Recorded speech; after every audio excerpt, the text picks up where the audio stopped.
today being International Human Rights Day. So we're calling the lady who is at the center of the stage, Barrister Uche Nkocha, the Human Rights Commission. Well, I think like others, maybe because she's a very important person in this topic, let's say 10 minutes. I won't take as long as that, because every other person has spoken, but I just want to ask us, I will preserve all the other protocols. I just want to ask those of us who are here, we Igbos, what are we doing for ourselves? We spent a lot of time talking about what others are doing to us, how we are being oppressed, how we are suffering, how we've been abandoned. What are we doing for ourselves? And this is here I'm going to talk on. I'm from National Human Rights Commission. And we know that awareness creation remains one of the most veritable avenues. Studies have shown that ignorance by both the victims and violators of human rights are largely responsible for violations such as child labor, female genital mutilation, domestic violence, and many other human rights violations in our society. My colleague Ezra has told us about human rights, giving us a list of the rights we have.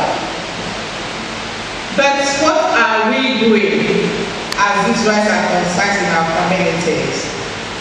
Every time we are complaining of rights abuses, violations, torture, inhuman and degrading treatment by law enforcement agents in the Southeast. Apart from the python dance we are complaining about, every other such abuses are initiated by Igbos. Correct me if I'm wrong.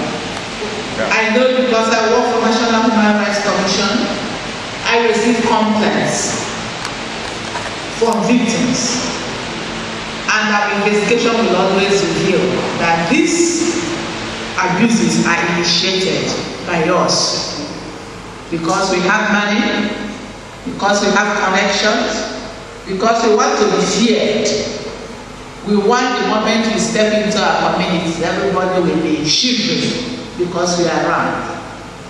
So we collude with law enforcement agents, we plant evidence on people, we tell stories that both are imaginable and unimaginable.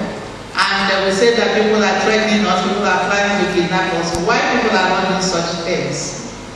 And we grab our relations, our friends, our kings, and we dump them in the prisons and in the police cells. And money is extorted from them. And then we come up, we complain about Hausa Fulanis. They are doing this to us, they are doing the other one to us. What are we doing to ourselves? I want to stand here and tell us, the moment we stop dealing with ourselves the way we are dealing with ourselves, abusing each other's rights, then nobody will abuse our own rights. People will respect us because we respect ourselves. Unless we do that, all these things we are talking about, all these are our dreams and aspirations, believe me, we are just deceiving ourselves. When we get these rights, what are we going to do with it? As one musician tells us, asks us, now that we have love, what are we doing with it? If we don't change our mind, if we don't change our attitude, if we don't change our attitude, if we don't tell ourselves the truth, if we get this right we are asking for, we are just going to use it to destroy ourselves. Thank you very much.